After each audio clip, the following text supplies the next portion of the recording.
The lawyer's voice echoed through the mahogany-paneled conference room. To my beloved granddaughter, Natalie Harper, I leave my entire estate, including all properties, businesses, and financial assets, valued at approximately $12 million. The silence that followed was deafening.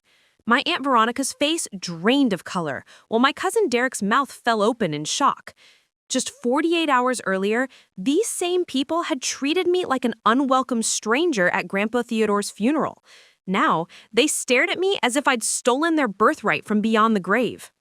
Before we jump back in, tell us where you're tuning in from, and if this story touches you, make sure you're subscribed, because tomorrow I've saved something extra special for you. I'm Natalie Harper, and for the past 15 years, I believed I was the forgotten granddaughter, the one who didn't matter enough to be included in family gatherings or important decisions. My grandfather, Theodore Blackthorne, had built an empire from nothing, a chain of luxury hotels across the Pacific Northwest, several commercial properties in downtown Crescent Falls, and investments that most people could only dream of. But according to my family, I was just the daughter of his disappointment son, who died too young. The funeral was held at St. Catherine's Cathedral in Crescent Falls, a grand affair that befitted a man of Theodore's stature in the community.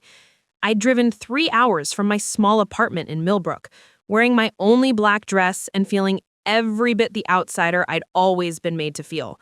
The Blackthorne family had money, influence, and most importantly, each other.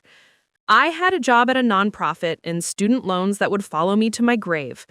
When I arrived at the cathedral, the parking lot was filled with luxury cars, Mercedes, BMWs, and Teslas gleaming in the autumn sun. I parked my 10-year-old Honda Civic in the far corner, already feeling the familiar knot of inadequacy forming in my stomach. The last time I'd seen most of these people was at my father's funeral, 12 years ago, and even then, I'd felt like an intruder at my own family gathering. Inside the cathedral, the divide was immediately apparent. The front pews were occupied by what I'd always thought of as the real Blackthornes, Aunt Veronica and her husband Charles, along with their children Derek and Anastasia. Behind them sat the extended family, business associates, and community leaders who'd orbited my grandfather's world. I found an empty spot 3 rows from the back, next to people I didn't recognize. Throughout the service, not a single family member acknowledged my presence. When Veronica delivered the eulogy, she spoke of Theodore's legacy living on through his devoted family and his cherished grandchildren who would carry forward his vision. The plural stung, because everyone in that cathedral knew she was only talking about Derek and Anastasia. I might as well have been invisible. Derek, 28 and fresh from his MBA program, had always been positioned as the heir apparent. He'd worked at Blackthorne Hospitality Group for the past 3 years, learning the business from the ground up under Theodore's watchful eye. Anastasia, 25, and stunning in the way that money and privilege could perfect, had married into old Crescent Falls society and seemed destined for a life of charity galas and country club committees.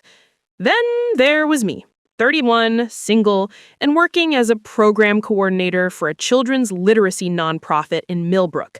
I made $38,000 a year and lived in a studio apartment above a bakery. My connection to the Blackthorne fortune had always seemed more theoretical than real, a distant family name that carried weight I'd never been allowed to leverage. The reception was held at the Grandview Country Club, a sprawling estate overlooking Crescent Bay where Theodore had been a founding member. I almost didn't go, but something, maybe masochism, maybe hope, made me drive the additional 10 minutes to join the gathering. The club's main dining room had been reserved for the family, decorated with white roses and photos spanning Theodore's 92 years of life. As I entered the reception, the conversation seemed to pause momentarily before resuming with deliberate intensity. I recognized the behavior from years of family gatherings where my presence was tolerated but never welcomed. I made my way to the bar, ordered a glass of wine, and found a quiet corner where I could observe without intruding. That's when I overheard the conversation that would haunt me for the next 2 days. The will reading is scheduled for Friday, Charles was saying to a small group that included Derek and 2 men I recognize as Theodore's business partners. Veronica and the kids should be set for life, obviously. The old man always said family comes first. What about the hotels? One of the business partners asked. Derek's been learning the operation, but he's still young. There's a board of directors structure in place, Derek replied with the confidence of someone who'd never doubted his inheritance. I'll take over as CEO gradually with the board's guidance. And the Millbrook property, Anastasia joined the conversation, her diamond earrings catching the light. All part of the portfolio, Veronica said dismissively.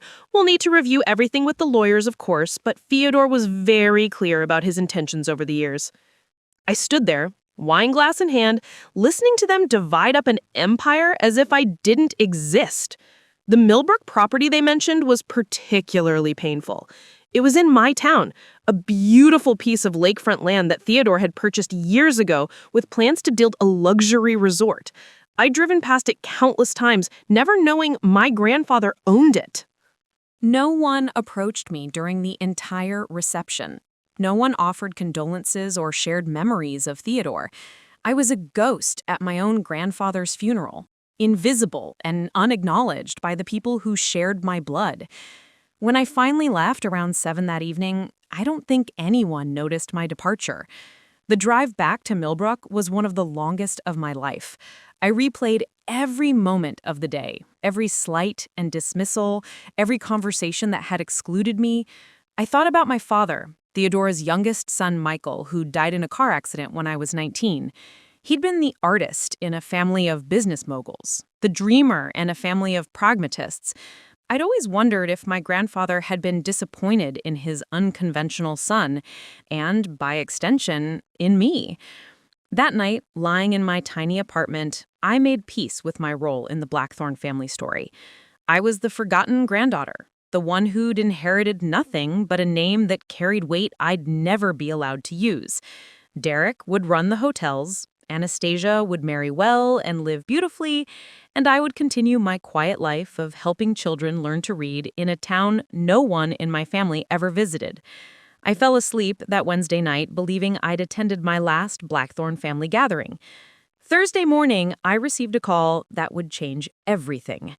Ms. Harper, this is Jonathan Graves from Graves, Morrison & Associates. I was your grandfather's attorney. I need to schedule a meeting with you regarding Theodore Blackthorne's will. Can you be in Crescent Falls tomorrow at 2 p.m.? The formal tone, the specific time, the fact that Theodore's lawyer was calling me directly, none of it made sense. I'm sorry, but I think there might be some mistake, I said, still in my pajamas and holding a cup of coffee that had gone cold. I wasn't really, my family and I aren't. There's no mistake, Miss Harper, Jonathan Graves interrupted gently. Your presence is specifically required for the reading of your grandfather's will. The meeting is at our offices on Harbor Street. Please don't be late. As I hung up the phone, a strange mix of emotions washed over me. Confusion, certainly, but also something that felt dangerously like hope. Maybe Theodore had remembered me after all. Maybe there was a small bequest, a token acknowledgement of our connection. Maybe I'd receive enough to pay off my student loans or put a down payment on a real apartment.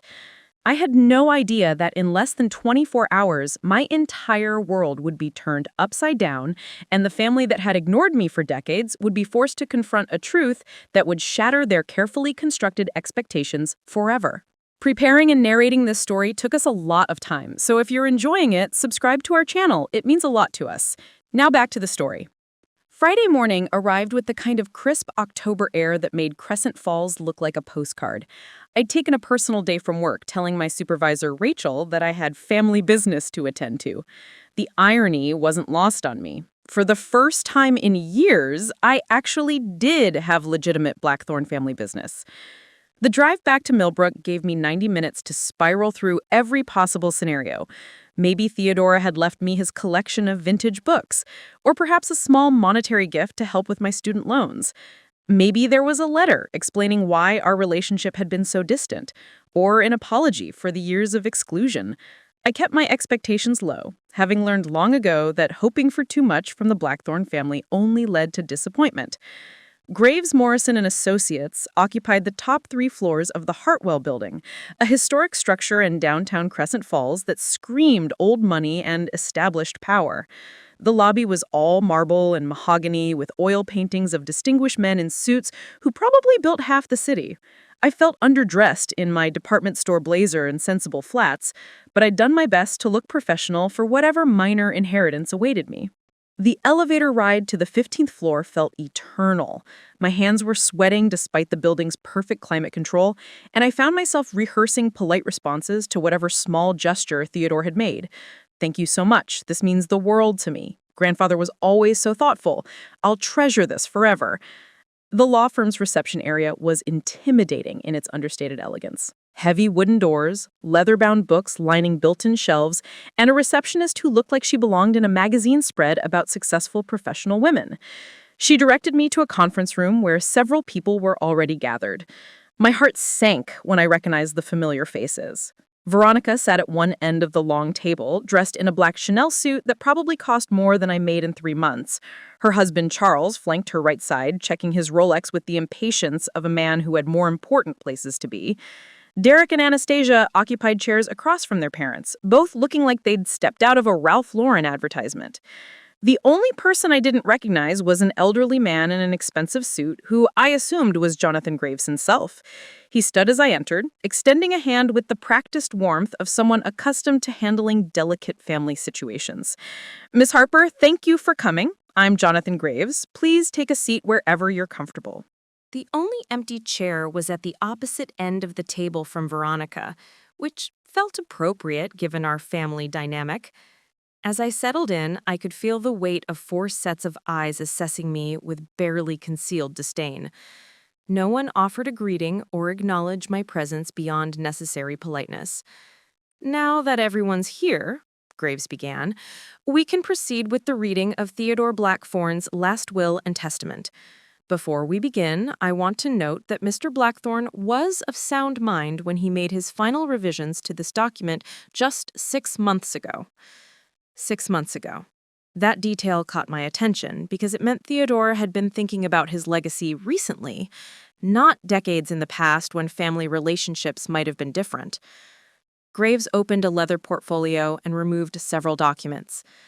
Theodore was very specific about how he wanted this conducted. He insisted that certain provisions be read in full in the presence of all beneficiaries. Beneficiaries, plural. I felt a flutter of something that might have been hope. "Let's begin with these smaller bequests," Graves continued. "To the Crescent Falls Children's Hospital, Theodore leaves a donation of $500,000 for the establishment of the Theodore Blackthorne Pediatric Wing." Veronica nodded approvingly, as if she had personally arranged this generous, charitable gesture. To his longtime housekeeper, Mrs. Dorothy Chen, he leaves $50,000 and a lifetime pension of $2,000 per month. I remembered Mrs. Chen from childhood visits to Theodore's mansion. She'd always been kind to me, sneaking me cookies from the kitchen when the family wasn't looking. I was glad Theodore had taken care of her. To his groundskeeper, Martin Vasquez, $25,000 and a similar pension arrangement. Charles drummed his fingers on the table, clearly impatient to get to the main event. Derek was scrolling through his phone, probably calculating how much these bequests would reduce his inheritance. Anastasia examined her manicure with studied indifference. "Now," Graves said, his tone shifting slightly, "we come to the family provisions." This was it. The moment where I'd learn whether Theodore had remembered me at all or if I'd been summoned here for some legal formality I didn't understand. "To my daughter-in-law, Veronica Blackthorne, I leave the sum of $200,000 and the beach house in Sunset Cove." Veronica's face tightened almost imperceptibly. $200,000 was nothing to sneeze at, but for someone who had been expecting to inherit a multi-million-dollar empire, it had to feel like pocket change. "To my grandson, Derek Blackthorne, I leave $100,000 and my vintage watch collection." Derek's head snapped up from his phone, confusion replacing his previous boredom. "I'm sorry, what about the hotels, the business?" Graves held up a hand. "Please let me finish reading the will in its entirety." "To my granddaughter, Anastasia Blackthorne Wellington, I leave $100,000 and my wife's jewelry collection." Anastasia's mouth opened in shock. That's it? What about the properties, the investments? Again, please allow me to finish, Graves said firmly. The tension in the room was becoming palpable. These were not the generous inheritances my family had expected. Charles was leaning forward, his face growing red with what I recognized as barely contained anger. To my son, Charles Blackthorne, having already provided substantial financial support during his lifetime, I leave the sum of $50,000. This is outrageous, Charles burst out, his composure finally cracking. There has to be some mistake. Theodore promised that the family business would stay in the family. There is no mistake, Graves replied calmly, and we're not finished yet. My palms were sweating again, but for a different reason now. If these relatively modest bequests represented the family's inheritance, what did that mean for me? Had Theodore disinherited everyone? Was there some massive charity receiving the bulk of his estate? The remainder of Theodore Blackthorne's estate, including all business interests, real estate holdings, investment portfolios, and liquid assets valued at approximately $12 million, is left to his granddaughter, Natalie Harper. The silence that followed was so complete, I could hear the air conditioning humming in the vents. For a moment, I wondered if I had misheard, if my name had somehow been confused with someone else's. $12 million. The entire business empire. Everything. Then the shouting began. That's impossible! Veronica was on her feet, her careful composure shattered. She's barely family. She never even visited. This has to be contested, Derek said, his voice shaking with rage. Grandfather wasn't in his right mind. She manipulated him somehow. I've never manipulated anyone, I said quietly, finding my voice for the first time since entering the room. I haven't even spoken to Grandfather in over 2 years. Exactly, Anastasia pointed accusingly at me. You don't know anything about the business, about our family responsibilities. You can't just walk in here and steal our inheritance. Charles was pacing now, his expensive shoes clicking against the hardwood floor. Jonathan, you've known this family for 30 years. You know Theodore intended for Derek to take over the hotels. This girl has no experience, no connection to the business. Graves remained remarkably calm amid the chaos. Theodore was very specific about his reasoning, and he anticipated there might be reactions to his decision. He prepared a personal letter explaining his choice. This is addressed to the family, to be read in the presence of all beneficiaries. Read it, Veronica demanded, her voice sharp with desperation. Graves opened the envelope and unfolded a single sheet of letterhead. To my family, he began. By the time you hear this, I will be gone, and you will be learning about decisions that may surprise you. I have spent the last months of my life observing each of you carefully, considering not just what you might want from my estate, but what you have earned through your actions and character. The room fell silent again, everyone hanging on Theodore's words from beyond the grave. Derek, you have worked for my company for 3 years, but you have never shown the innovation or dedication that built this empire. You see the hotels as your birthright rather than a responsibility. Anastasia, your concerns have always centered on social status and material comfort, rather than meaningful contribution to our community or family legacy. Anastasia gasped, her face flushing with humiliation and anger. Veronica and Charles, you have spent decades positioning yourselves and your children to inherit wealth you did nothing to create, while systematically excluding and dismissing the one person in this family who embodies the values I tried to instill in my own children. I felt lightheaded, as if the room was spinning around me. This couldn't be real. People didn't inherit $12 million for being ignored at family gatherings. Natalie has built a life of service and purpose, despite receiving no support or encouragement from this family. She works to improve her community, she lives within her means, and she has never asked for anything from the Blackthorne name or fortune. These are the qualities I hope to see in all my grandchildren. The letter continued, but I was barely processing the words. Something about trusting me to honor the family legacy, about believing I would use the inheritance responsibly, about hoping this would give me the resources to make an even greater impact. When Graves finished reading, the silence stretched for what felt like hours. Then Veronica turned to me, her eyes blazing with fury and desperation.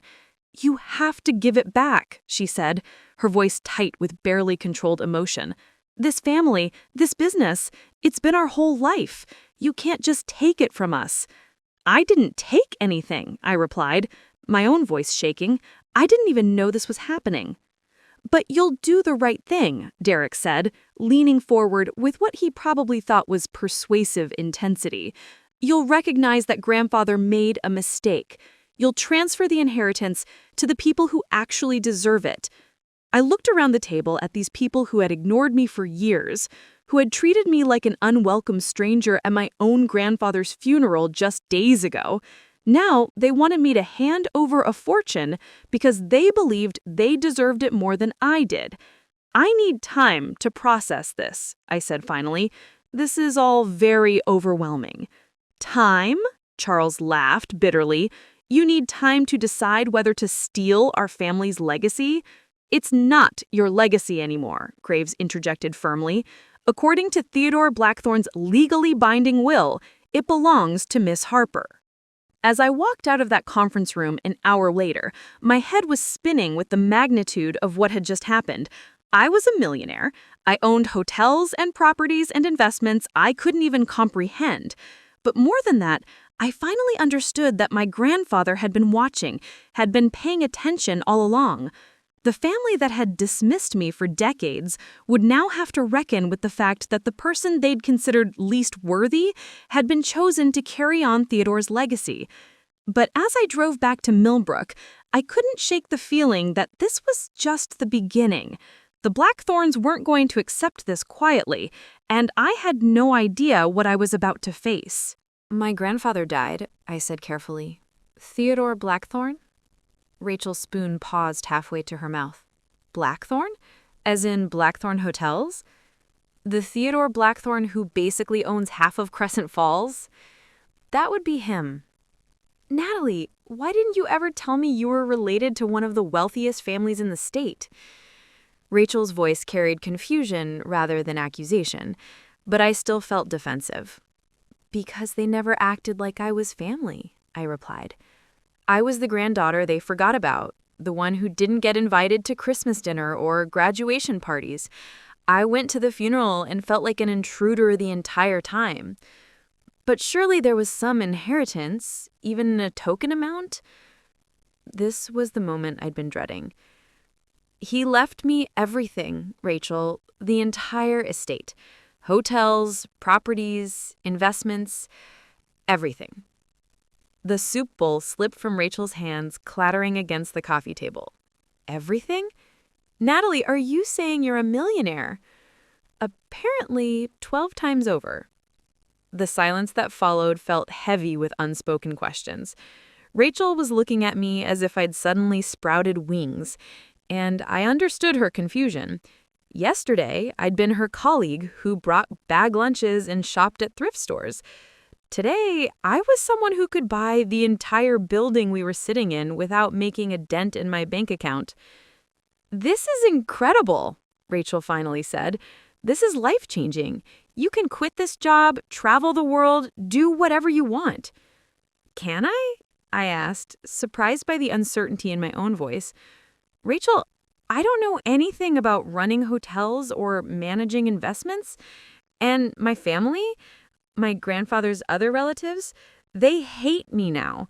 They think I stole their inheritance." "Did you?" "No!"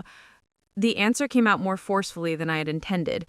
"I didn't even know Theodore was considering me for anything beyond maybe a small keepsake. But they're acting like I manipulated him somehow."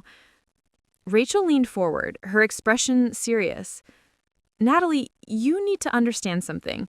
This level of wealth comes with complications you've probably never considered. Legal challenges, family pressure, people who might try to take advantage of you. You can't handle this alone." She was right, and I knew it.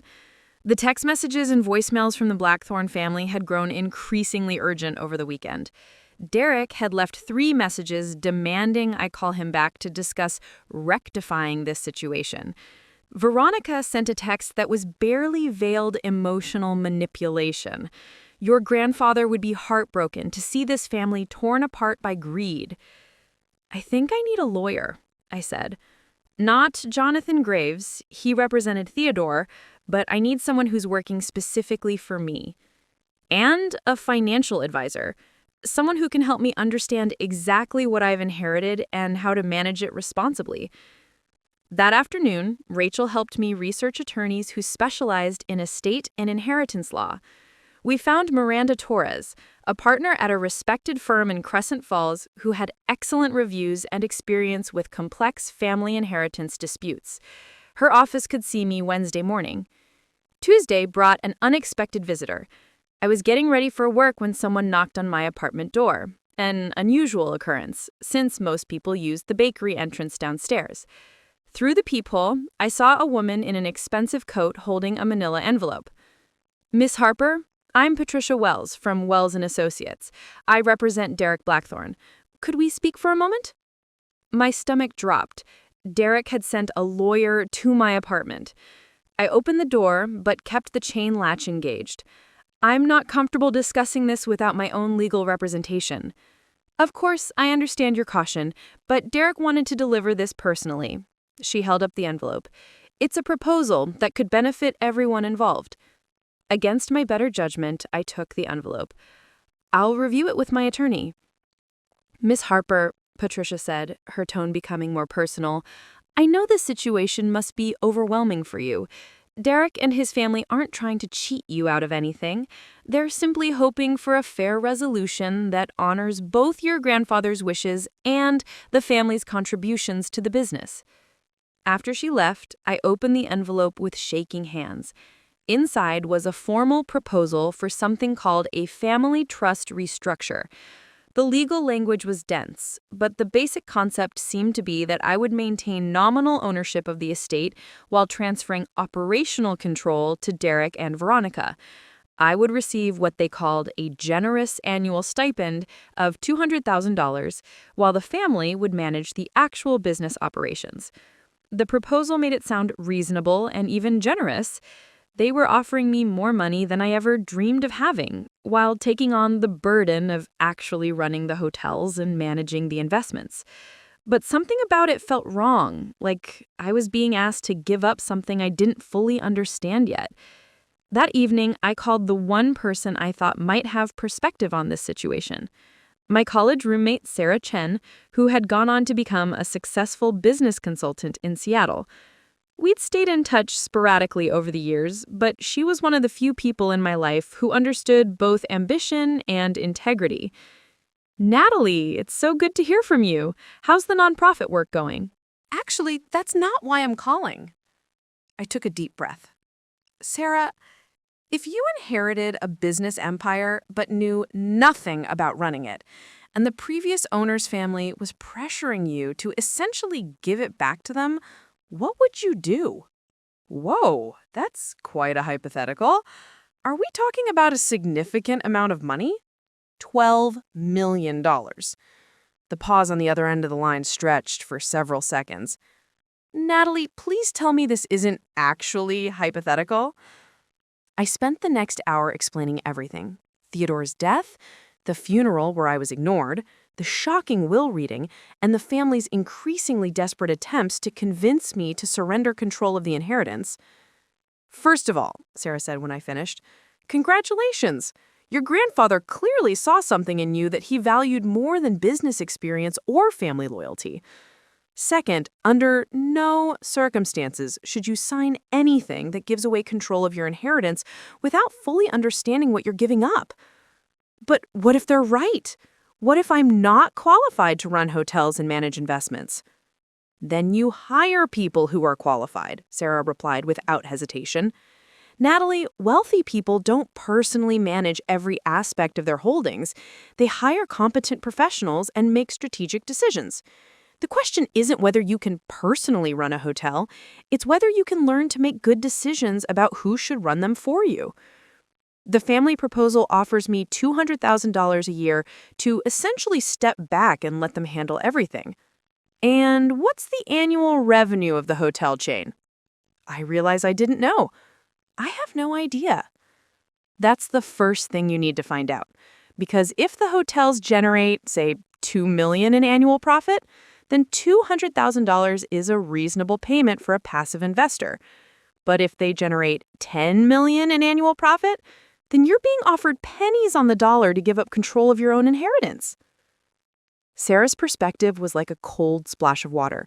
I'd been so overwhelmed by the family drama and my own inexperience that I hadn't thought about the actual financial implications of what I was being asked to give up. I'm meeting with an attorney tomorrow, but I think I need more than legal advice. I need to understand the business itself. Absolutely. And Natalie, don't let them pressure you into making quick decisions. This is your inheritance, your grandfather's final gift to you. Take the time you need to understand what that means before you decide anything. Wednesday morning, I sat in Miranda Torres's office feeling more prepared than I had since the will reading. Miranda was a sharp woman in her 50s with kind eyes and a direct manner that immediately put me at ease. "Before we discuss your family's proposal," she said after I'd explained the situation, "I want to make sure you understand the scope of what you've inherited. Have you received any documentation about the actual assets?" "Just the will and this proposal from Derek's lawyer." Miranda frowned. "As the primary beneficiary, you're entitled to a complete accounting of the estate. Financial statements, property valuations, business records, everything. The fact that no one has provided this information is concerning." She reviewed Derek's proposal with a practiced eye, occasionally making notes in the margins. "This document is carefully worded to sound generous while actually being quite restrictive. You would be giving up all decision-making authority while retaining all the legal liability. And this stipend amount, $200,000 annually, there's no mechanism for increases based on business performance or inflation." "So you think it's a bad deal?" "I think it's a deal that benefits Derek and his family far more than it benefits you. But more importantly, I think you're being rushed into making a decision before you have the information necessary to make it wisely." Miranda recommended that I retain her firm to demand a complete financial disclosure of the estate and to resist any pressure to make immediate decisions about the inheritance structure. She also gave me the name of a financial advisor who specialized in sudden wealth management. Apparently, there were enough lottery winners and inheritance recipients to create an entire subspecialty. As I left Miranda's office, I felt something I hadn't experienced since the will reading, a sense of agency. For the first time since inheriting Theodore's estate, I wasn't just reacting to other people's demands and expectations. I was beginning to take control of my own situation. But I also knew that demanding financial transparency and refusing Derek's proposal would escalate the family conflict significantly. The Blackthornes weren't going to accept my decision quietly, and I needed to be prepared for whatever came next. That afternoon, I drafted a careful email to Derek, copying his lawyer, Patricia Wells. I thanked him for the proposal and informed him that I would be conducting a thorough review of the estate before making any decisions about its management. I requested complete financial documentation for all inherited assets and suggested we reconvene in 30 days to discuss the situation with full information. The response came within hours, and it was far from the polite acknowledgement I had hoped for. Derek's reply was terse and barely professional. "Natalie, I'm disappointed that you're choosing to drag this out unnecessarily. Every day of uncertainty hurts the business and the family.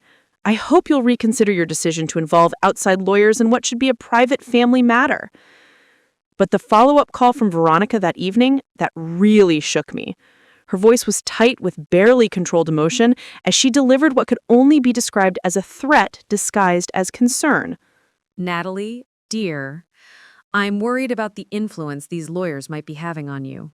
Theodore's businesses are complicated, and making the wrong decisions could destroy everything he built. The family has been running these operations for years. We know how to protect Theodore's legacy. I'd hate to see his life's work ruined because of inexperience and bad advice." The implication was clear: step aside or risk destroying the very empire I'd inherited. But for the first time since this all began, I wasn't intimidated by the Blackthorne family's pressure tactics.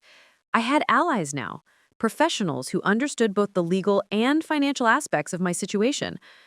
"Thank you for your concern, Veronica," I replied calmly. "I'll be making my decisions based on complete information and professional advice, just as Theodore did when he created his will." The battle lines were drawn, and I was no longer the powerless granddaughter who could be dismissed and ignored. Whatever came next, I would be ready for it. The financial documents arrived by courier on a Friday afternoon, delivered in 3 banker's boxes that barely fit through my apartment door. Miranda Torres had been relentless in demanding complete disclosure from the estate's accounting firm, and what they'd finally provided was overwhelming in both volume and complexity. As I stared at the boxes stacked in my tiny living room, I realized I needed help understanding what I was looking at. Dr. Elizabeth Hartwell, the sudden wealth advisor Miranda had recommended, agreed to meet me over the weekend at her offices in downtown Crescent Falls. A former investment banker who transitioned to helping inheritance recipients navigate their new realities, she had the kind of calm competence that made me feel less like a fraud pretending to understand millions of dollars. "The first thing we need to establish," Dr. Hartwell said as we spread financial statements across her conference table, "is the actual scope and health of what you've inherited. Your family's urgency to get you to sign over control suggests they might know something about the estate's condition that you don't." That observation sent a chill down my spine. I'd been so focused on my own inexperience and the family's sense of entitlement that I hadn't considered whether there might be problems with the businesses themselves. We spent 4 hours going through the documents methodically. The Blackthorne Hospitality Group owned 7 luxury hotels across 3 states, with the flagship property being the Grandview Resort in Crescent Falls, where Theodore had first made his fortune. There were also commercial real estate holdings, a small portfolio of residential properties, and investment accounts that were more conservatively managed than I'd expected. "The good news," Dr. Hartwell said, highlighting numbers on a spreadsheet, "is that the business is profitable and the debt load is manageable." The hotels generated about $3.2 million in net profit last year, and the real estate holdings add another $800,000 annually. So Derek's proposal to pay me $200,000 a year while they manage everything would give you about 5% of the annual profits, while they retain control of assets worth $12 million, she finished. "It's an extraordinarily generous offer for them." But as we dug deeper into the financial records, a troubling pattern began to emerge. Over the past 3 years, since Derek had joined the company, there had been a series of what the documents called operational consulting payments to something called Blackthorne Family Management LLC. These payments, ranging from $15,000 to $30,000 per month, had totaled nearly $400,000 over the past 18 months. "What exactly is Blackthorne Family Management?" I asked. Dr. Hartwell frowned as she examined the paperwork. "It appears to be a consulting company owned by Veronica and Charles. They've been billing the hotel company for family management services, strategic planning, and operational oversight. But Derek works for the hotel company directly. Why would they need to pay additional consulting fees to his parents?" "That's an excellent question. And look at this." She pointed to another line item that had been growing steadily: executive housing allowance. $4,500 per month paid directly to Derek for what's described as necessary accommodations for senior management. I felt sick. They've been treating the business like their personal piggy bank.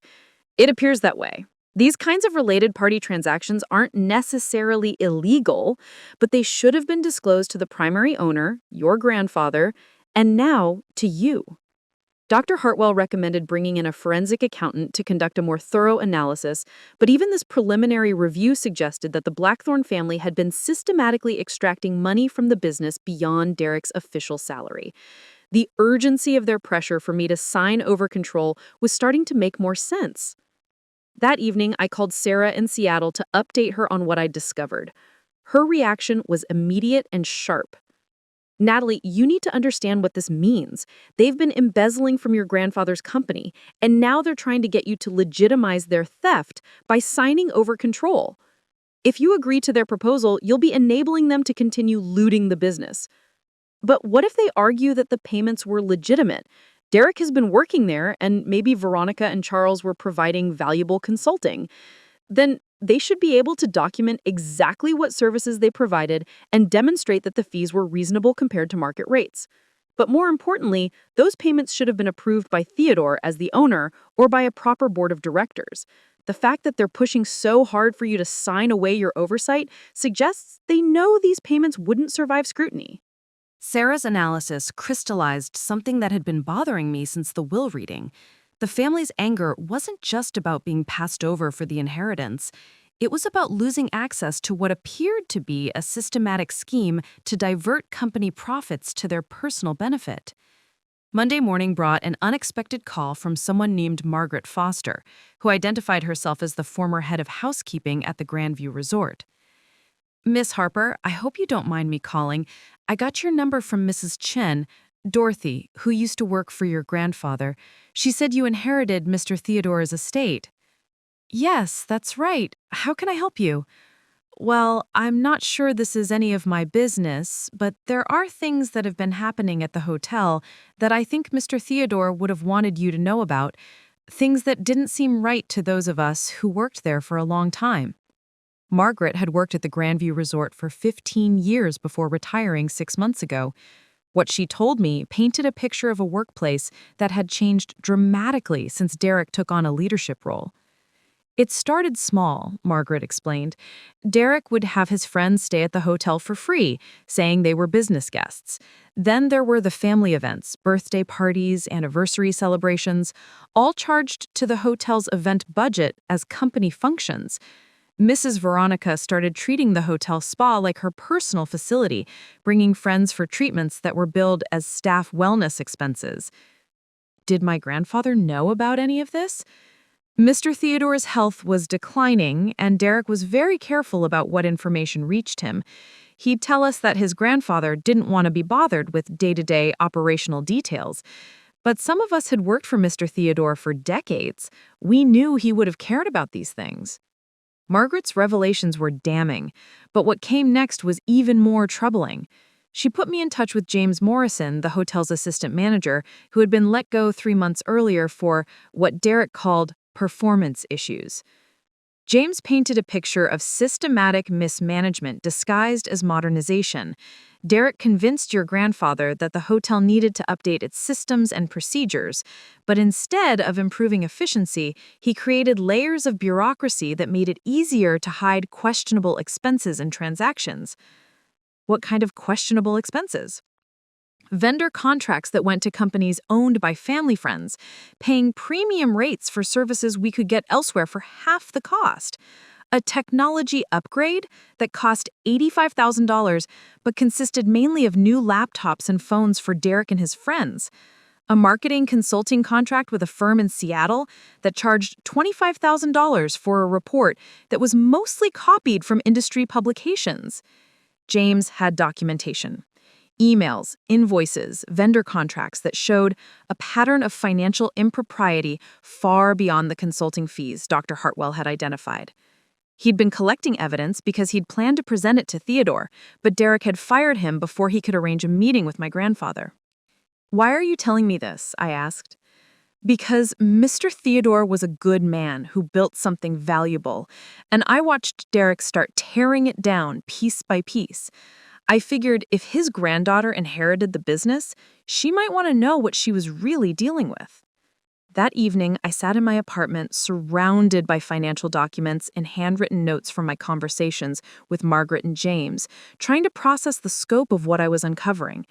This wasn't just about family dynamics or inheritance disputes. The Blackthorne family had been systematically defrauding the business, probably for years, and Theodore had either been unaware or unable to stop it due to his declining health. The pattern was becoming clear. Derek's position at the company had been a vehicle for the entire family to extract money from the business through inflated salaries, bogus consulting contracts, personal expenses disguised as business costs, and vendor kickbacks. The total amount was likely in the hundreds of thousands of dollars, possibly more. But there was something else troubling me. If this had been going on for years, Why had Theodore left me the entire estate instead of simply removing Derek from the company and cleaning up the financial irregularities? The timing of the will revision, just 6 months before his death, suggested he'd discovered something that had fundamentally changed his view of his family. I called Dr. Hartwell and arranged an emergency meeting for the next morning. When I shared what Margaret and James had told me, her expression grew increasingly grave. "This changes everything," she said. "We're not just looking at aggressive related party transactions anymore. Some of what you're describing could constitute criminal fraud, especially if they were falsifying invoices or creating fictitious vendor relationships." What should I do? First, we need to secure all the business records and financial documents before anyone has a chance to alter or destroy evidence. Second, you need to understand that this discovery puts you in a very different position regarding your family's pressure to sign over control. Dr. Hartwell explained that if I signed Derek's proposal now, knowing about the financial irregularities, I could potentially be seen as complicit in covering up the fraud. More importantly, I would be handing control over the business to the very people who had been stealing from it. But there's something else you need to consider, she continued. If you decide to pursue this, you're essentially going to war with your family. They're not going to admit to wrongdoing, and they'll likely claim that you're making false accusations to justify keeping the inheritance they believe should have been theirs. That afternoon, I received a call that seemed to confirm Dr. Hartwell's warning. Derek's voice was tight with barely controlled anger as he demanded to know why I was harassing former employees and spreading lies about family members. "I've been asking questions about the business I inherited," I replied calmly. "That's my responsibility as the owner." "Natalie, you're making a huge mistake. Disgruntled former employees will tell you anything to cause trouble for the family. Margaret Foster was terminated for performance issues, and James Morrison was let go for violating company policies. These people have access to grind." "What company policies did James violate?" Derek's pause told me he hadn't expected that question. "Confidentiality agreements. He was sharing proprietary information with unauthorized parties." "Like documenting expenses that he thought were inappropriate?" "Look, I don't have time for these games. You either trust the family to manage Theodore's legacy properly, or you're going to destroy everything he built with your paranoia and inexperience." But Derek's defensive response only confirmed what I was beginning to understand. The Blackthorne family's desperation to regain control wasn't about preserving Theodore's legacy or protecting the business. It was about covering up years of financial misconduct and ensuring their continued access to what they viewed as their personal fund. As I hung up the phone, I realized that I'd reached a point of no return. I could either accept the family's version of events and sign away my oversight of the business, essentially legitimizing what appeared to be systematic fraud, or I could dig deeper and potentially uncover evidence that would destroy my relationship with Theodore's family forever. But sitting in my tiny apartment, surrounded by evidence of my family's betrayal of my grandfather's trust, I remembered something from Theodore's letter. "Natalie has built a life of service and purpose. She has never asked for anything from the Blackthorne name or fortune. He'd chosen me not despite my distance from the family, but because of it. He'd left me his life's work because he knew I would protect it, even from his own relatives." The responsibility was terrifying, but I couldn't turn away from what I was learning.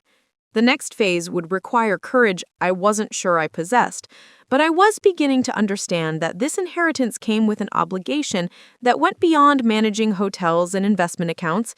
Theodore had entrusted me with exposing the truth about what his family had been doing, and with ensuring that his legacy would be preserved rather than pillaged. The war Dr. Hartwell had warned me about was already beginning, whether I chose to acknowledge it or not. Armed with evidence of systematic fraud, I knew I couldn't handle this alone anymore. The scope of what Derek and his family had been doing required professional intervention beyond what Miranda Torres and Dr. Hartwell could provide. I needed someone who specialized in corporate fraud investigation, and I needed to secure the business operations before the family realized how much I'd uncovered. Dr. Hartwell recommended Vincent Kane, a former FBI financial crimes investigator who now ran a private forensic accounting firm. His office in downtown Crescent Falls occupied the top floor of a sleek glass building, and his credentials covered an entire wall: degrees from prestigious universities, commendations from federal agencies, and testimonials from corporations he'd helped clean up after internal fraud. "Ms. Harper," Kane said after reviewing the documents I'd brought him, "what you're showing me represents a textbook case of insider theft. The pattern is sophisticated enough to suggest this wasn't opportunistic. It was planned and systematic." Kane explained that properly investigating the full scope of the fraud would require subpoenaing bank records, interviewing vendors, and conducting a comprehensive audit of all business transactions over the past 3 years. But there was a more immediate concern. If Derek and his family realize you're conducting this investigation, they have the access and knowledge to destroy evidence, manipulate records, or transfer assets before you can secure them. We need to move quickly and quietly. The plan Kane outlined was more complex than anything I had imagined.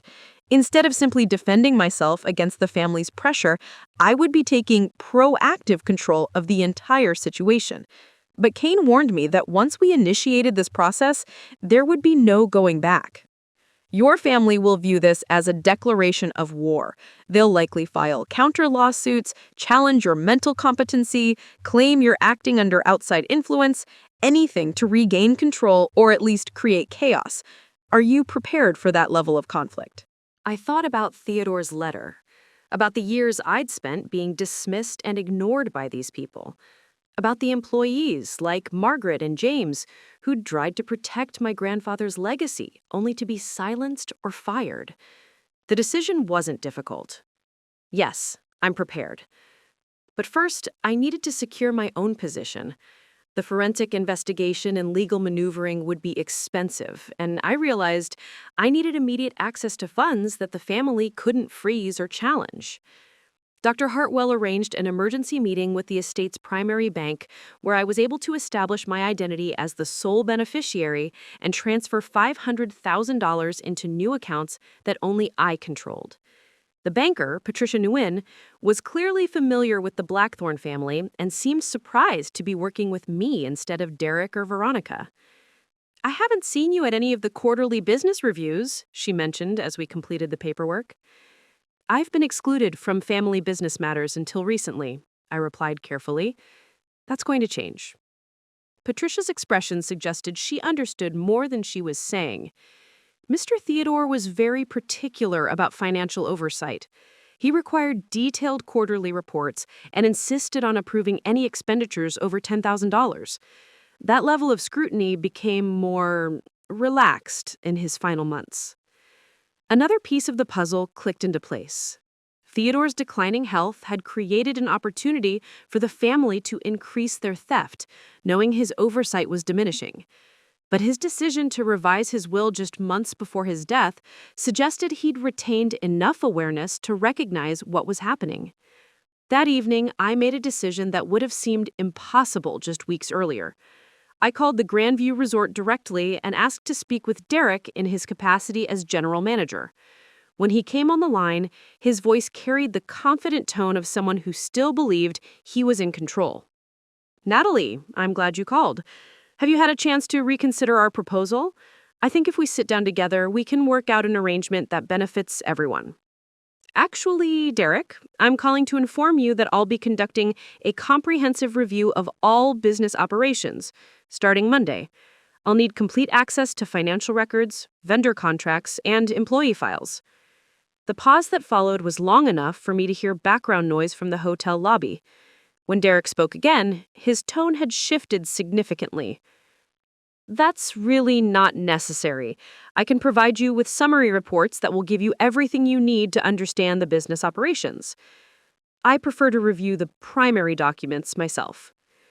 "Derek, you have to understand that the hotel business is complex.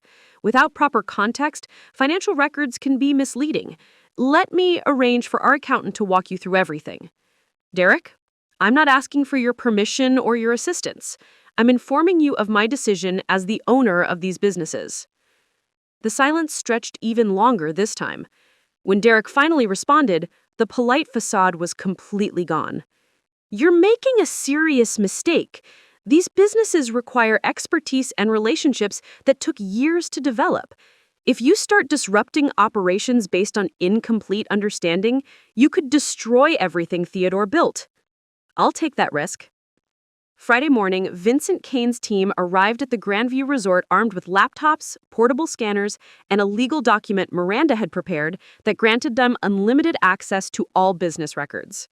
I accompanied them, partly to assert my authority, but mostly because I wanted to see Derek's reaction when he realized the scope of what was happening. The hotel lobby was exactly as I remembered from childhood visits: soaring ceilings, marble floors, and massive windows overlooking Crescent Bay. But now I was seeing it through different eyes. This wasn't just a family property or even a business I'd inherited. It was the foundation of a criminal enterprise that had been stealing from my grandfather for years.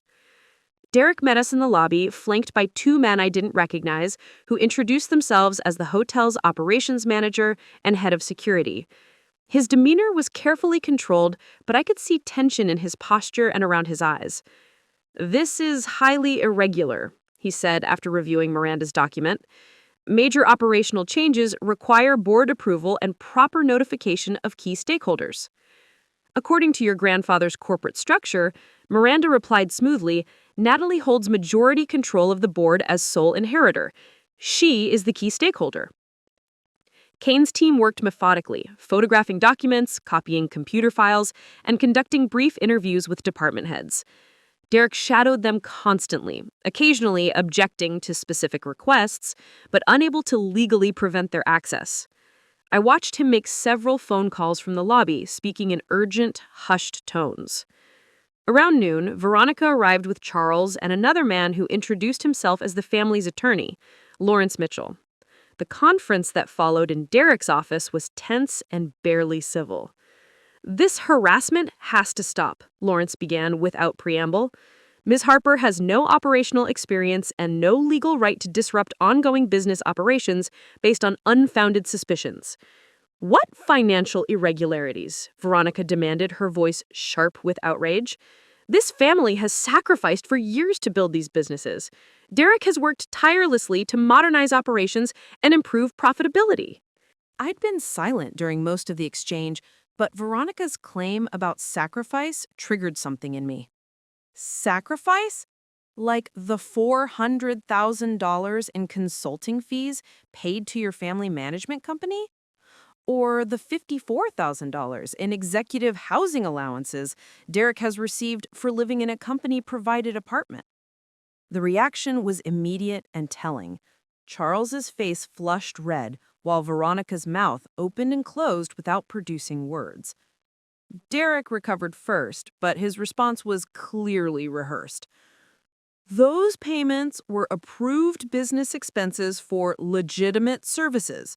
Veronica and Charles provided strategic consulting that helped increase the hotel's profitability significantly." "Then you should have documentation of exactly what services were provided and how they contributed to profitability," Kane interjected. "That's part of what we're reviewing."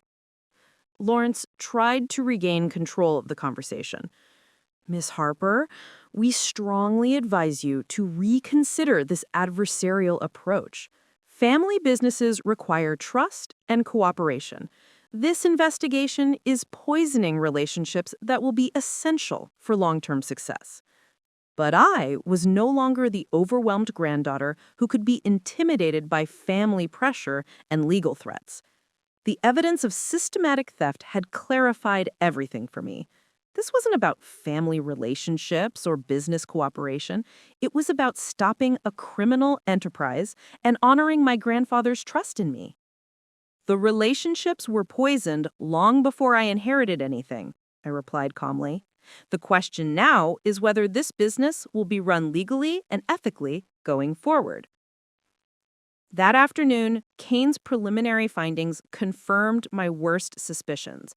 The consulting payments to Blackthorne Family Management had no corresponding work product or documentation.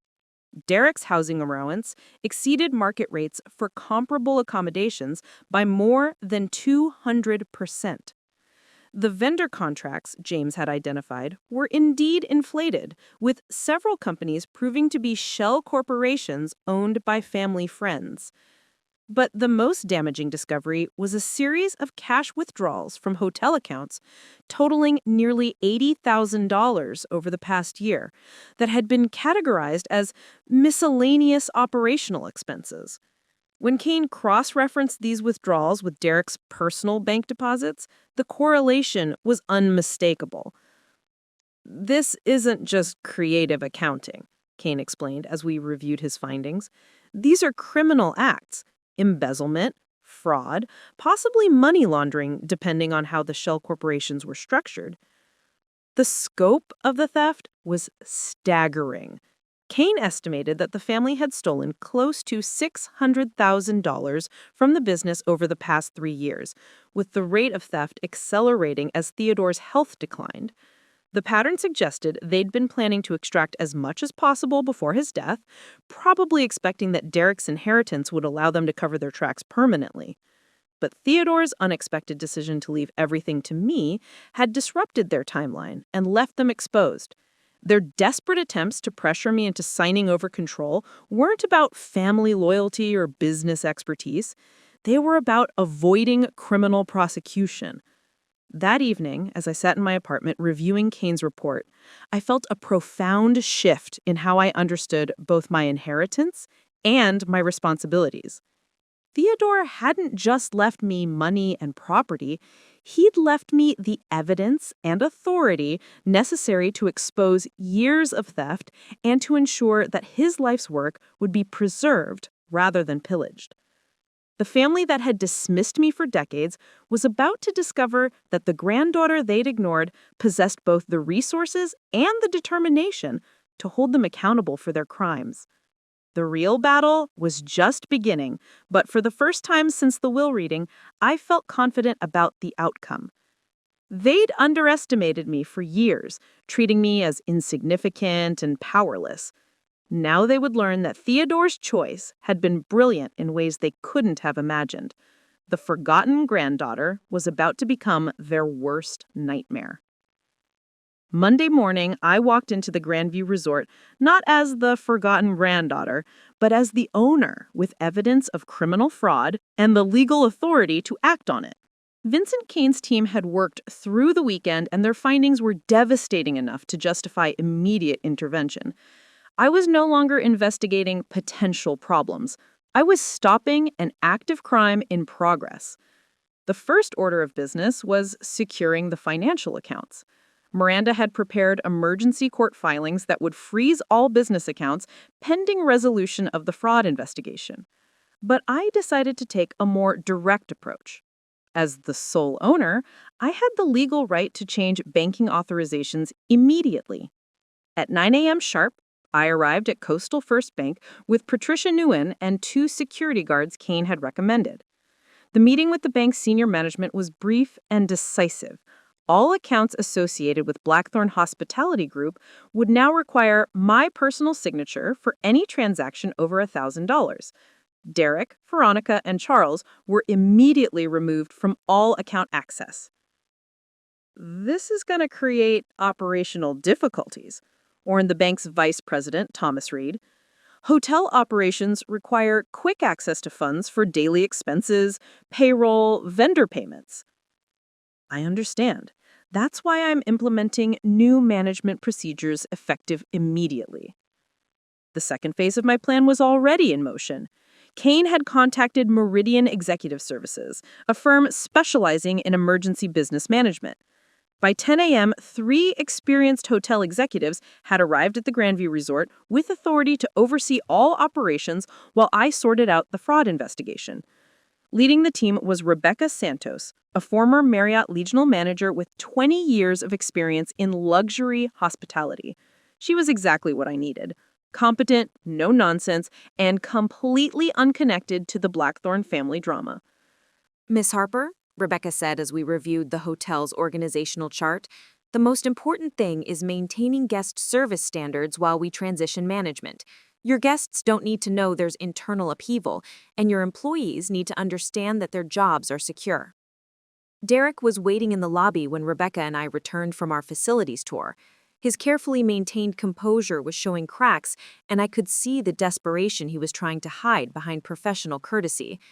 "Natalie, we need to talk privately. This situation is getting out of hand."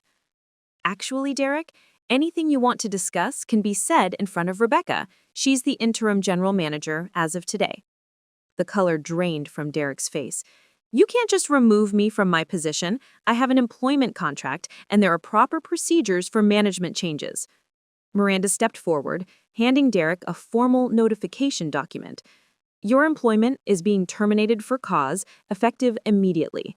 The cause being embezzlement, fraud, and breach of fiduciary duty.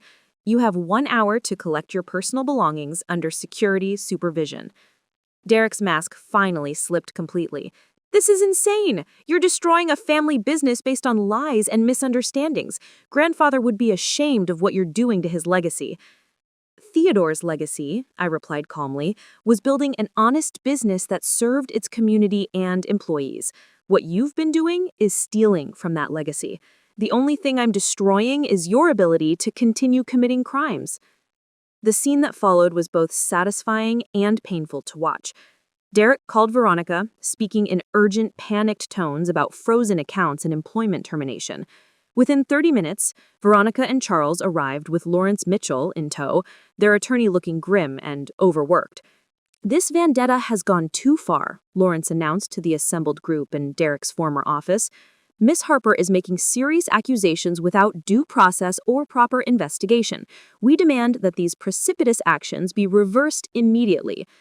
Kane chose that moment to make his entrance, carrying a briefcase full of documentation that would demolish every argument the family's lawyer could make.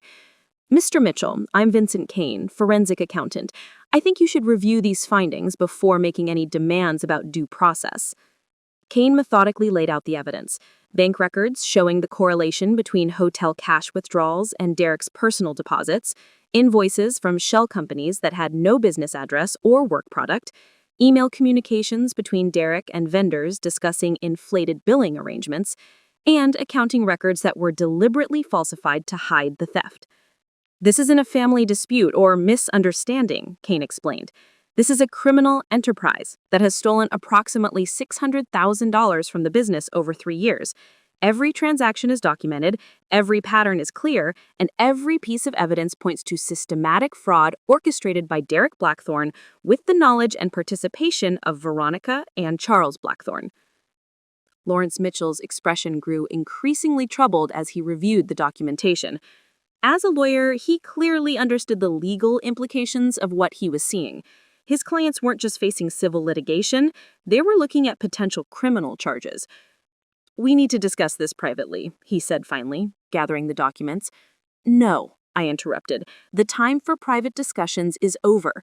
Derek, you have 45 minutes to collect your belongings and leave the property. Security will escort you to ensure you don't access any business systems or attempt to destroy evidence."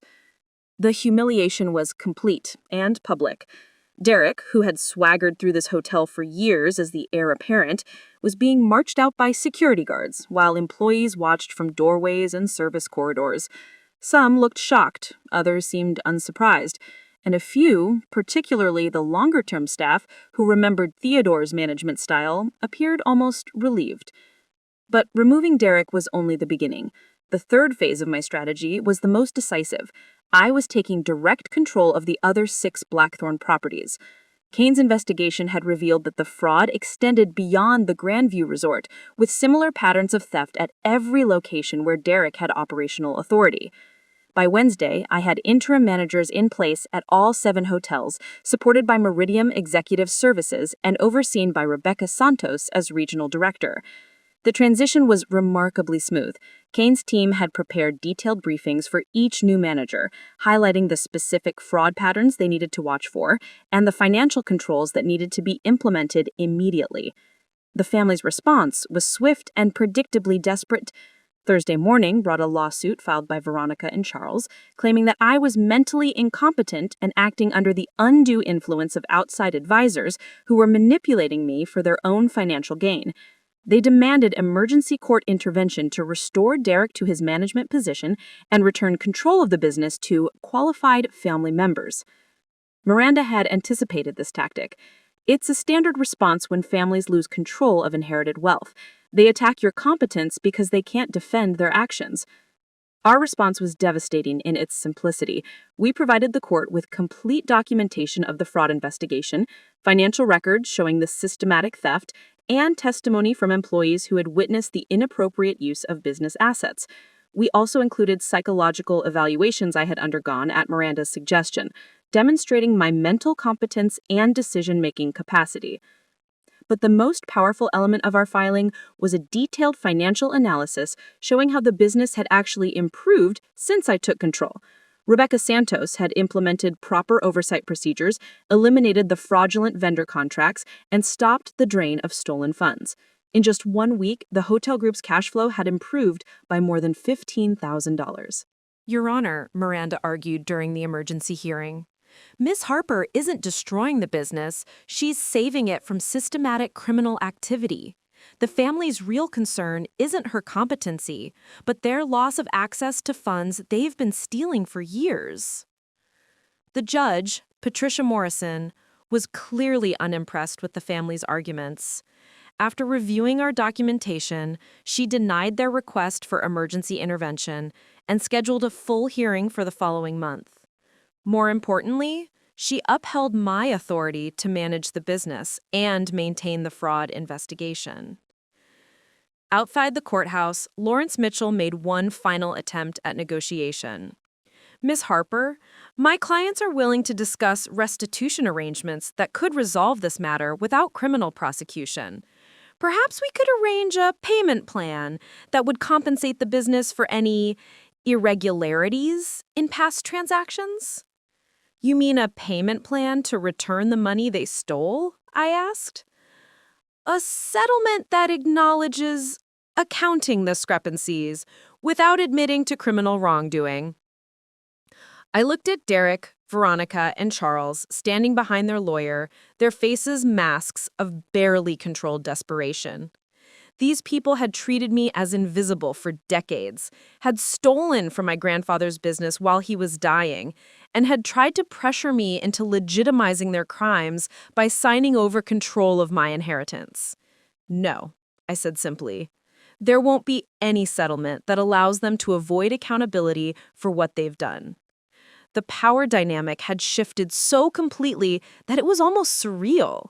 The family that had dismissed me as insignificant was now begging me for mercy, offering to return stolen money in exchange for avoiding prosecution. But they'd made a fundamental miscalculation about who I was and what I valued. This wasn't about revenge or family politics. It was about justice and responsibility. Theodore had entrusted me with protecting his legacy, and that meant ensuring that the people who had betrayed his trust faced appropriate consequences for their actions. Friday evening, I stood in the Grandview Resort's executive office that had once belonged to Derek, reviewing financial reports that showed the business stabilizing under proper management. Rebecca Santos knocked and entered with a bottle of champagne and 2 glasses. She said, "I thought we should celebrate. 1 week ago, this company was hemorrhaging money through fraud and mismanagement. Today, it's operating profitably with proper controls in place. That's a remarkable transformation." As we toasted the hotel's revival, I reflected on my own transformation. 7 days ago, I was a nonprofit worker living in a studio apartment, overwhelmed by an inheritance I didn't understand. Now, I was successfully managing a multi-million-dollar business while exposing criminal fraud and holding powerful people accountable for their actions. But more than that, I had discovered capabilities within myself that I never knew existed. Strategic thinking, decisive leadership, the courage to confront people who had intimidated me for years. All of these had emerged under pressure, guided by a clear sense of purpose that Theodore's trust had given me. The forgotten granddaughter had become exactly what the family's worst nightmare. Someone with the resources, evidence, and determination to expose their crimes and ensure they face justice for stealing from the man who had loved them despite their betrayals.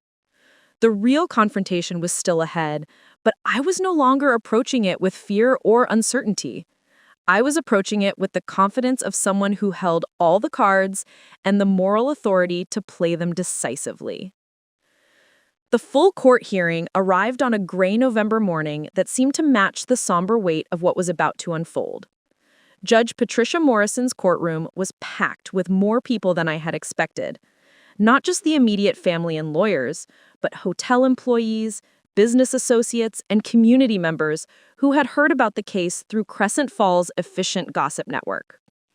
As I walked into the courtroom with Miranda and Kane, I felt the weight of dozens of eyes assessing me.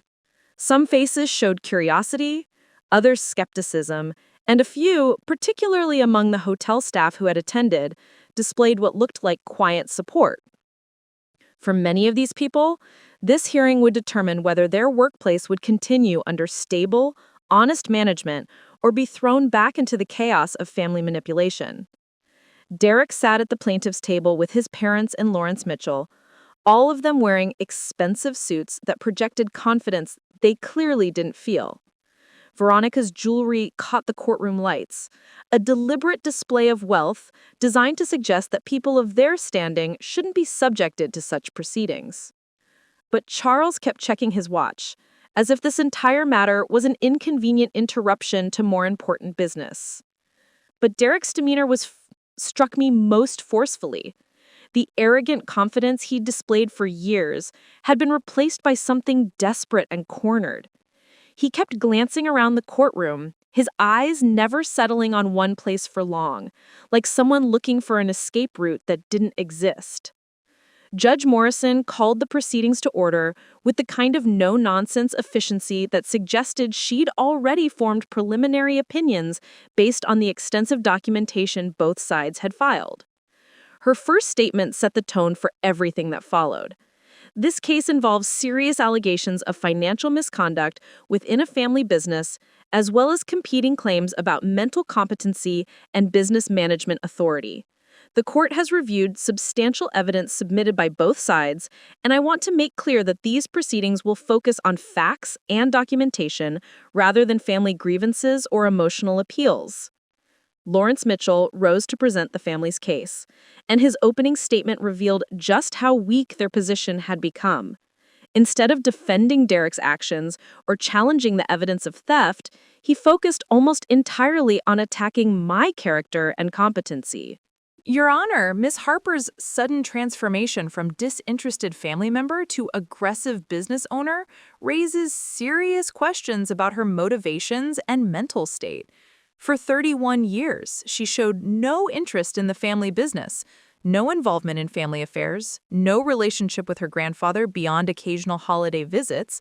Now, within weeks of inheriting substantial wealth, she has dismissed experienced management, frozen business accounts, and initiated what can only be described as a vendetta against family members who dedicated their lives to building these enterprises. Mitchell painted Derek as a devoted grandson who had worked tirelessly to modernize outdated business practices while caring for an aging grandfather whose declining health had affected his judgment. The consulting payments and other transactions I'd identified as theft were characterized as legitimate business expenses approved by Theodore during his lifetime. The real tragedy here, Mitchell concluded, is watching an inexperienced young woman destroy a family legacy because she lacks the wisdom to distinguish between proper business management and the paranoid fantasies of hired advisors who stand to profit from manufactured conflicts. When Miranda rose to respond, the difference in preparation and evidence was immediately apparent. She began not with emotional appeals or character arguments, but with a methodical presentation of documented facts that demolished every aspect of the family's defense. Your Honor, the evidence in this case is overwhelming and unambiguous. We're not dealing with family disagreements or management philosophy differences. We're dealing with systematic theft that has been carefully documented through forensic accounting analysis, bank records, vendor contracts, and employee testimony. Miranda's presentation was devastating in its precision. She showed the court bank records proving that cash withdrawals from hotel accounts had been deposited directly into Derek's personal accounts on the same days. She presented invoices from shell companies that had no business address, no employees, and no work product. She displayed email communications between Derek and vendors discussing inflated billing arrangements designed to generate kickbacks. But the most damaging evidence came from Theodore's own business practices. Miranda presented documentation showing that for decades, Theodore had required board approval for any expenditure over $5,000 and had maintained detailed oversight of all vendor relationships. The consulting payments to Blackthorne Family Management and the other questionable transactions had all been initiated after Theodore's health began declining, when his oversight became sporadic. Mr. Derek Blackthorne exploited his grandfather's declining health to steal from the business he was supposed to protect, Miranda stated. When Theodore revised his will to leave everything to Ms. Harper, he was ensuring that someone with integrity would have the authority to stop the theft and restore proper management to the companies he had spent his lifetime building. Kane's testimony provided the technical foundation that transformed what might have seemed like family drama into clear-cut criminal activity. His forensic analysis had traced every questionable transaction, identified patterns of deliberate deception, and calculated the total theft at $647,000 over 3 years. This wasn't opportunistic employee theft. This was a sophisticated scheme designed to extract maximum value from the business while maintaining plausible deniability. The acceleration of theft in Theodore's final months suggests the perpetrators knew their window of opportunity was closing. But the testimony that truly shifted the courtroom atmosphere came from witnesses I hadn't expected. Margaret Foster, the former head of housekeeping, had voluntarily traveled from her retirement home to testify about what she'd observed during Derek's tenure. Mr. Theodore was a careful man who paid attention to details. He knew how much everything cost, from laundry supplies to light bulbs. When Derek started billing personal expenses to the hotel, when he began having friends stay for free and calling them business guests, Mr. Theodore would have noticed if his health hadn't been failing. James Morrison's testimony was even more damaging. He presented documentation he'd been collecting for months before his termination, including emails from Derek explicitly instructing him to inflate vendor invoices and to categorize personal expenses as business costs. I tried to discuss these concerns with Mr. Theodore directly, but Derek had isolated him from day-to-day operations. When I persisted in questioning the financial irregularities, Derek terminated my employment and had me escorted from the property. The family's defense crumbled under the weight of documented evidence. Lawrence Mitchell called Derek to testify in his own defense, but Derek's performance on the witness stand was disastrous. Under Miranda's cross-examination, he couldn't explain why legitimate consulting services had generated no work product, why his housing allowance exceeded market rates by 200%, or why he had deposited cash from hotel accounts into his personal banking. Mr. Blackthorne, Miranda asked, can you explain why Blackthorne Family Management LLC, owned by your parents, charged the hotel $30,000 for strategic consulting in March of this year, but produced no reports, no analysis, and no documentation of any services provided? Derek's response was rambling and defensive. Family businesses operate differently than corporate entities. My parents provided valuable guidance based on decades of experience. Not everything needs to be documented in formal reports. So you're saying the hotel paid $30,000 for conversations? Strategic advice and operational oversight aren't just conversations. They represent real value to the business. Miranda presented bank records showing that the $30,000 payment to Blackthorne Family Management had been transferred to Charles and Veronica's personal accounts within 48 hours, with portions immediately spent on luxury purchases, including jewelry and a vacation to Europe. Mr. Blackthorne, is your testimony that your parents' vacation to Europe represented strategic value to the hotel business? Derek's silence spoke louder than any answer could have. When Veronica took the stand, her testimony was even more damaging to the family's credibility. She struggled to explain her role in the consulting company, couldn't identify specific services she'd provided to justify the payments, and became increasingly defensive when confronted with evidence of how the money had been spent. These payments were family arrangements, she insisted. Theodore understood that family members sometimes need financial support, and the business was profitable enough to provide it. Miranda's response was surgical in its precision. Mrs. Blackthorne, are you testifying that your son stole $400,000 from his grandfather's business to provide you with financial support? I'm saying that family businesses often have informal arrangements that outsiders might misunderstand. Informal arrangements like forging business invoices and creating fictitious vendor relationships. The courtroom drama climaxed when Judge Morrison addressed Derek directly about the most serious allegations. Mr. Blackthorne, the evidence suggests you systematically withdrew cash from business accounts and deposited equivalent amounts in your personal accounts on the same days. How do you explain this pattern? Derek's explanation was incoherent and contradictory, shifting between claims that the withdrawals were legitimate business expenses, reimbursements for personal funds he'd advanced to the business, and ultimately a desperate assertion that he'd intended to return the money once the business improved. Judge Morrison's patience was clearly exhausted. Mr. Blackthorne, you've offered 3 different explanations for the same transactions. Which version am I supposed to believe? The final blow came when Miranda presented Theodore's private notes, discovered in his home safe during the estate inventory. These handwritten documents, dated just 2 months before his death, revealed that Theodore had become aware of the financial irregularities and had been planning to confront Derek about them. D has been taking advantage of my declining oversight. Company accounts show irregularities that need investigation. Family loyalty cannot excuse theft. Must ensure business survives family. Another note was even more explicit. Veronica and Charles involved in questionable consulting arrangements. D seems to believe inheritance guarantees impunity. Need to revise will to protect company from family exploitation. Judge Morrison's ruling was swift and comprehensive. She rejected the family's claims about my mental competency, upheld my authority to manage the inherited businesses, and, most importantly, referred the evidence of criminal activity to the district attorney's office for prosecution consideration.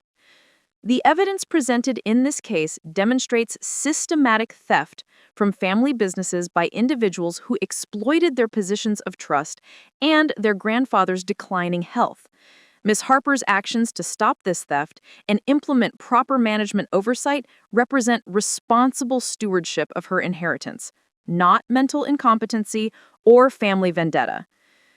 But the judge's final comments addressed the broader implications of what had been revealed.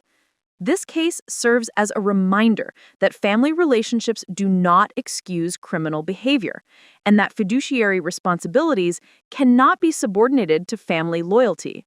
Mr. Theodore Blackthorne's decision to leave his estate to Miss Harper appears to have been based on sound judgment about character and integrity, rather than simple family preference. As the courtroom cleared, I watched Derek, Veronica, and Charles leave with their attorney, their faces masks of defeat and growing panic. The civil case was over, but the criminal referral meant their legal troubles were just beginning. Outside the courthouse, Rebecca Santos was waiting with news about the hotels. The businesses are stabilizing rapidly under proper management. Employee morale has improved dramatically, vendor relationships are being rebuilt on honest terms, and the financial controls you implemented are showing immediate positive results. But more than business success, I felt a profound sense of completion. The family that had dismissed me for decades had been held accountable for their crimes in the most public way possible. The courthouse steps where they now stood in humiliated defeat were the same steps where Theodore had once been honored by the city for his business leadership and community contributions. Justice had been served. But more importantly, Theodore's legacy was secure. The businesses he'd built with integrity would continue under honest management, free from the family members who had tried to treat them as personal ATMs. The forgotten granddaughter had become the family's judge, jury, and executioner, armed with evidence they never imagined she'd be capable of gathering and the legal authority they never expected her to wield effectively. The aftermath of the court ruling unfolded with the swift inevitability of a dam breaking. Within 48 hours of Judge Morrison's decision, District Attorney Rachel Kim announced that her office would be pursuing criminal charges against Derek, Veronica, and Charles Blackthorne for embezzlement, fraud, and conspiracy. The news hit Crescent Falls like an earthquake, sending shockwaves through the business community and social circles where the Blackthorne name had once commanded respect. I watched the local news coverage from my new office at the Grandview Resort, Theodore's former private workspace that I'd converted into my headquarters for managing the hotel empire. The irony wasn't lost on me that I was now sitting in the chair where my grandfather had built his fortune, watching his own family members being led away in handcuffs for stealing from the legacy he'd entrusted to me. Veronica and Charles were arrested at their country club, where they'd been having breakfast with friends who now watched in stunned silence as the couple was escorted through the dining room. The image of Veronica in handcuffs, her designer outfit contrasting sharply with the circumstances, became the lead photo in every local newspaper and social media feed. But the criminal charges were only the beginning of their downfall. The civil asset forfeiture that followed was even more devastating. The district attorney's office moved quickly to freeze all personal assets belonging to the three defendants, arguing that their wealth had been built partly on stolen funds. Their luxury cars, jewelry, investment accounts, and even their primary residences were now subject to government seizure pending the outcome of the criminal trial. The speed and thoroughness of the government's response reflected how seriously they took financial crimes of this magnitude. Vincent Kane's forensic accounting work had provided prosecutors with an airtight case, complete with paper trails, digital evidence, and witness testimony that made conviction virtually certain. Lawrence Mitchell, the family's attorney, held a press conference attempting damage control, but his statements only highlighted how desperate their situation had become. "My clients maintain their innocence and look forward to their day in court," he said, but his demeanor suggested he knew exactly how weak their position was. More telling was his attempt to portray the prosecutions as somehow vindictive. It's unfortunate that family business disputes have escalated to criminal proceedings, particularly when the complainant stands to benefit financially from these prosecutions. Miranda Torres responded with a statement that demolished any sympathy the family might have garnered. The Blackthorne family members aren't victims of vindictive prosecution. They're criminals who were caught stealing from a dying man's business. The evidence speaks for itself, and justice is finally being served. The impact on the broader Blackthorne social circle was immediate and brutal. Charles and Veronica had been fixtures in Crescent Falls high society for decades, serving on charity boards, hosting fundraisers, and maintaining the kind of social connections that came with old money and established reputation. Now, former friends were rushing to distance themselves from the scandal. The Crescent Falls Country Club, where Charles had been a member for 25 years, quietly suspended his membership pending resolution of the criminal charges. The Children's Hospital Board, where Veronica had served as treasurer, accepted her resignation and announced an immediate audit of their finances. Even their church, where they'd been prominent donors, issued a statement expressing concern about the allegations. But perhaps the most significant consequence was the complete collapse of Derek's professional future. His MBA from a prestigious university, his 3 years of hotel management experience, his network of business contacts, all of it became worthless overnight. No reputable company would hire someone facing felony embezzlement charges, and his reputation in the hospitality industry was permanently destroyed. The psychological impact on the family was evident in their increasingly desperate attempts to salvage something from the wreckage. Charles attempted to contact me through intermediaries, offering to provide information about other family financial improprieties in exchange for leniency. Veronica called my apartment repeatedly, leaving voicemails that alternated between tearful apologies and bitter accusations. Derek's response was the most disturbing. According to Rebecca Santos, he had been spotted multiple times lurking around the Grandview Resort, apparently trying to approach former colleagues or access areas where he was no longer welcome. Hotel security had been forced to obtain a restraining order after he attempted to confront guests in the lobby, demanding they tell me that I was destroying an innocent family. The restraining order hearing provided another opportunity to observe how completely the power dynamic had shifted. Derek appeared in court looking haggard and desperate, his expensive suits replaced with rumpled clothing that suggested he was struggling financially without access to stolen funds. When Judge Morrison granted the restraining order, Derek's outburst revealed just how divorced from reality he'd become. "This is all wrong," he shouted before being escorted from the courtroom. "She's the one who destroyed our family. She's the one who should be arrested." But while the criminal cases against my relatives proceeded toward inevitable conviction, I was discovering that running a legitimate business empire was both more challenging and more rewarding than I had anticipated. The hotels required constant attention to guest satisfaction, employee management, vendor relationships, and financial oversight. Every decision I made affected dozens of employees and hundreds of guests, creating a level of responsibility I'd never experienced in my nonprofit work. Fortunately, Rebecca Santos proved to be exactly the kind of professional manager the business needed. Under her leadership, the hotel operations not only stabilized, but began showing marked improvement. Employee turnover decreased dramatically as workers realized they no longer had to worry about arbitrary management decisions or witnessing financial improprieties. Guest satisfaction scores improved as proper maintenance and service standards were restored. The financial turnaround was even more impressive. Within 3 months of implementing proper oversight and eliminating fraudulent expenses, the hotel group's monthly profit had increased by nearly 40%. The money that had been hemorrhaging through theft and inflated contracts was now contributing to business growth and employee benefits. I used some of the recovered funds to establish an employee profit-sharing program that Theodore had always talked about but never implemented. Every hotel worker, from housekeeping staff to department managers, would now receive quarterly bonuses based on the property's performance. The announcement was met with enthusiasm and loyalty that reminded me why Theodore loved the hospitality business. But the most satisfying aspect of the business transformation was watching long-term employees regain their pride in working for the Blackthorne hotels. Margaret Foster, despite her retirement, volunteered to help train new housekeeping supervisors in the standards Theodore had maintained.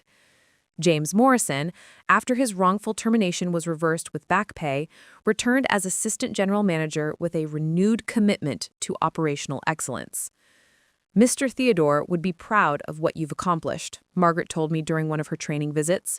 "He always said the business would survive him if it was run by people who cared more about doing things right than about getting rich quick." The criminal trial proceedings moved forward with methodical precision. Derek, facing the most serious charges due to his direct access to business accounts, accepted a plea agreement that would send him to federal prison for 3 years in exchange for cooperation in prosecuting his parents. Veronica and Charles, recognizing that their son's testimony would be devastating, also negotiated plea deals that resulted in 18-month sentences and complete financial restitution. The restitution settlement was comprehensive and punitive. Beyond returning the stolen funds with interest, the family was required to forfeit personal assets totaling an additional $200,000 as civil penalties. Their primary residence, purchased partly with stolen money, was sold with proceeds going to the hotel business. Their luxury cars, jewelry, and investment accounts were liquidated to satisfy court judgments. The sentencing hearing provided a final opportunity to observe how completely their circumstances had changed. Derek, now facing the reality of federal prison, offered a rambling apology that focused more on his own suffering than on the damage he'd caused. "I made mistakes, but I never intended to hurt anyone," he told the court. "The business was successful, and I thought the money I took wouldn't be missed. I was wrong, and I'm sorry." Judge Morrison's response was sharp and unforgiving. "Mr. Blackthorne, you didn't make mistakes, you committed crimes. You didn't accidentally take money, you systematically stole from your grandfather's business while he was dying. Your lack of genuine remorse suggests you still don't understand the gravity of your actions. Veronica's sentencing was equally brutal. Her attempt to blame Derek for leading her astray was met with skepticism from the judge, who noted that the shell company used for fraudulent consulting had been established in her name with her full knowledge and participation. Charles received the harshest verbal rebuke, despite his shorter sentence. "You were a successful businessman who understood exactly what you were doing," Judge Morrison told him. "You exploited your relationship with Theodore Blackthorne to steal from the company he spent his lifetime building. Your betrayal of his trust is particularly egregious given your position as his son-in-law." The final irony came during the asset forfeiture proceedings. The family's attempts to hide money in offshore accounts and shell companies, schemes they'd thought were sophisticated, were easily traced by federal investigators using the same forensic techniques that had exposed their hotel thefts. Every dollar they'd stolen or hidden was recovered, along with additional penalties that left them financially ruined. As I watched the family members report to federal prison to begin their sentences, I felt not triumph, but a profound sense of completion. Justice had been served not just for me or for Theodore, but for every employee who had watched in silence as the family looted the business, for every guest who had paid premium prices while receiving substandard service, and for every principle of honest business dealing that Theodore had tried to instill in his descendants. The hotels were now thriving under proper management. The employees were sharing in the business's success, and the Blackthorne name was slowly being restored to its former reputation for integrity and excellence. Theodore's legacy was secure, protected by the granddaughter he'd chosen not for her family loyalty, but for her character and values. The forgotten granddaughter had become the family's salvation, even as she'd become their judgment. The empire built on honesty and hard work would continue, while those who had tried to corrupt it served time in federal prison, their reputations destroyed and their futures permanently diminished by the consequences of their own choices. Every Blackthorne property now featured extensive employee benefits, including tuition assistance, healthcare coverage, and profit-sharing programs that had become models for the hospitality industry. The employee retention rate had increased to 94%, and our properties consistently ranked among the best places to work in their respective markets.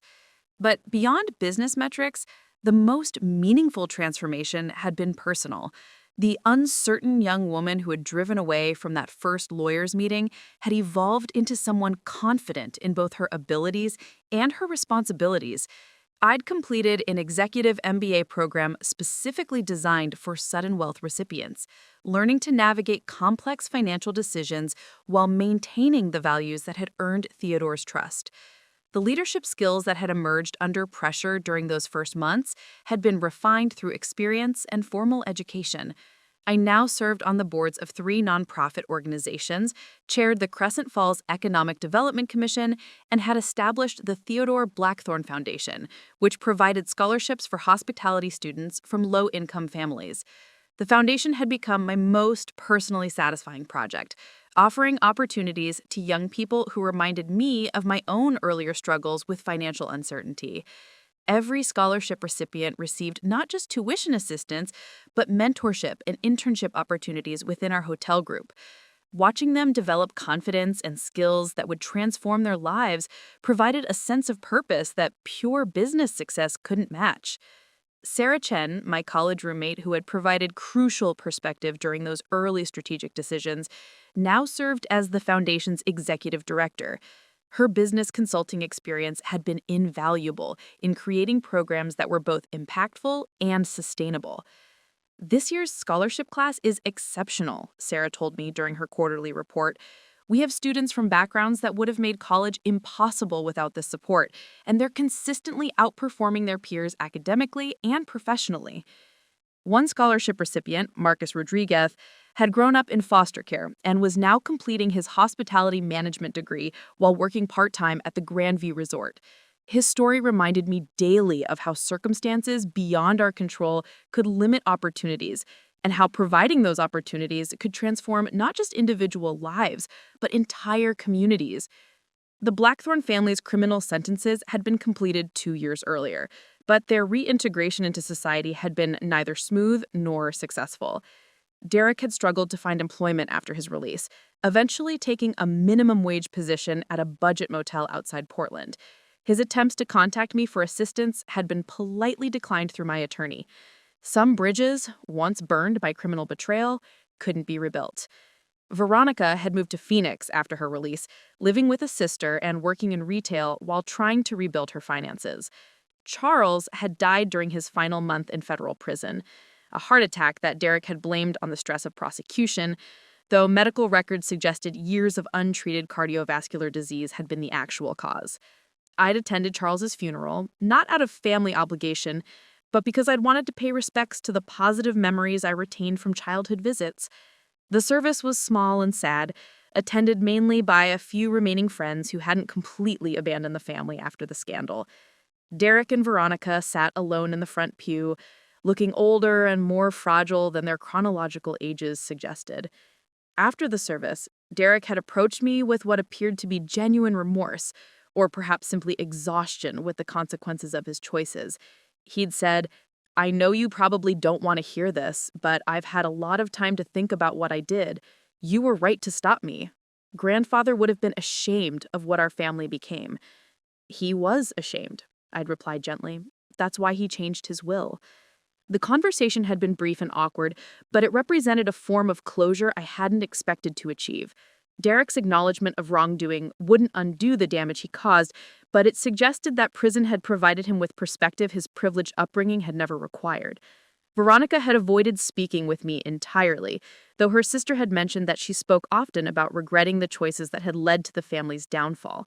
Whether that regret stemmed from genuine remorse or simply from the consequences she'd endured remains unclear, but I'd reached a point where her motivations no longer mattered to my own peace of mind. The business community's perception of the Blackthorne name had gradually shifted from scandal associated to respect earned. The comprehensive reforms I'd implemented, the transparent financial practices, and the community engagement initiatives had restored the reputation Theodore had spent decades building. Local business leaders now sought my input on economic development projects, and industry publications featured our employee-focused policies as examples of responsible corporate leadership. Dr. Elizabeth Hartwell, the Sudden Wealth advisor who had guided me through those early months, had become both a professional resource and a personal friend. Her insights about the psychological challenges of inherited wealth had helped me navigate the isolation that could accompany significant financial resources. She told me during one of our quarterly meetings, "You've done something remarkable. Most inheritance recipients either squander their wealth through poor decisions or become paralyzed by the responsibility. You've transformed an inheritance into a legacy while maintaining your essential character." That observation reflected something I'd struggled to understand about myself during the transformation. Despite the luxury apartment, the designer clothing, and the ability to make purchases without checking my bank balance, I still felt fundamentally like the same person who had worked at the literacy nonprofit and lived above a bakery. Wealth had changed my circumstances, but not my values, and that consistency had been crucial to successfully managing both the business empire and my own psychological adjustment. The apartment where I now lived bore little resemblance to my former studio above Marley's Bakery, but I deliberately included elements that connected me to my earlier life.